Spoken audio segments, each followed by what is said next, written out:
Значи денеска имавте средба со представници од Сдруженијето Здрава Котлина, ви ги донесува 100 потребни потписи за одлучување на постапката, нели, за понатамошно распишување на референдум. Дадовте амин, до каде е постапката?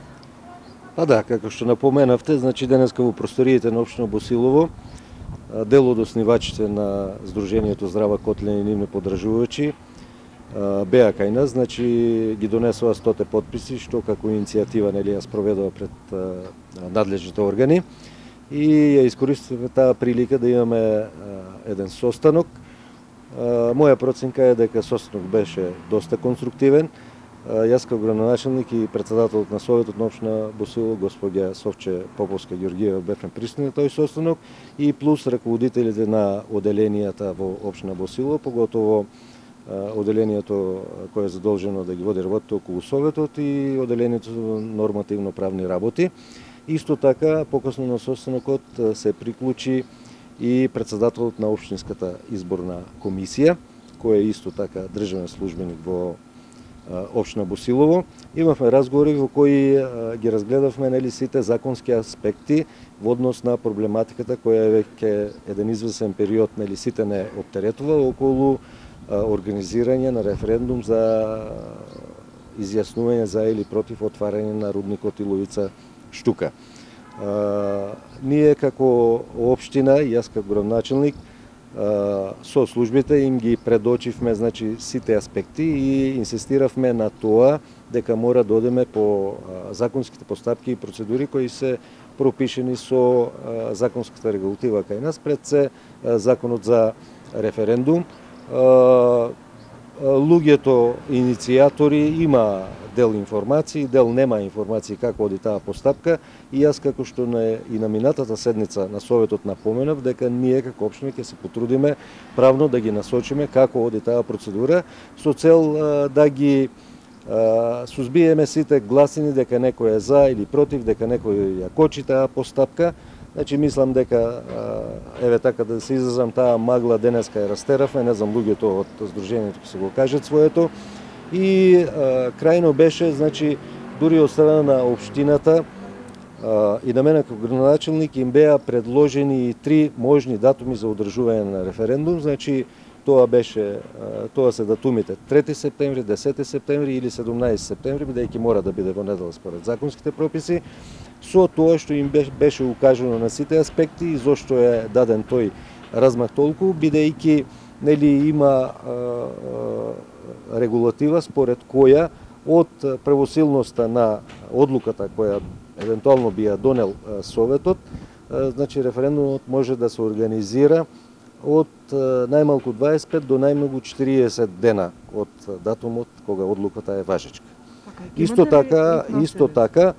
така им беше напоменато дека целокупната постапка околу одржувањето на референдумот согласно законските прописи ја има општинската изборна комисија и затоа, како што напоменав, покасно на состанокот беа вклучени и председателот на општинската изборна комисија, дел од членовите на општинската изборна комисија кои се вработени во општинската администрација.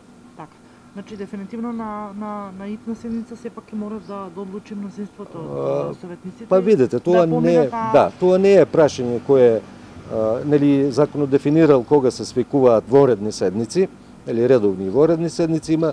Меѓутоа, јас им кажав и на членовите кои беа присутни таму, еве во интерес на иницијативата, во интерес на граѓаните, ние со председателот на Советот ќе организираме во најбрз можен рок да има една седница, потоа најверојатно ќе треба уште една седница да има со сите скратени рокови. Значи, бидејќи обично во законот пишува, нели, најмногу до 7 дена, најмногу до 15, меѓутоа нас не обврзува тоа да го чекаме 7-миот или 15-тиот ден или онака како што е предвидено во законот.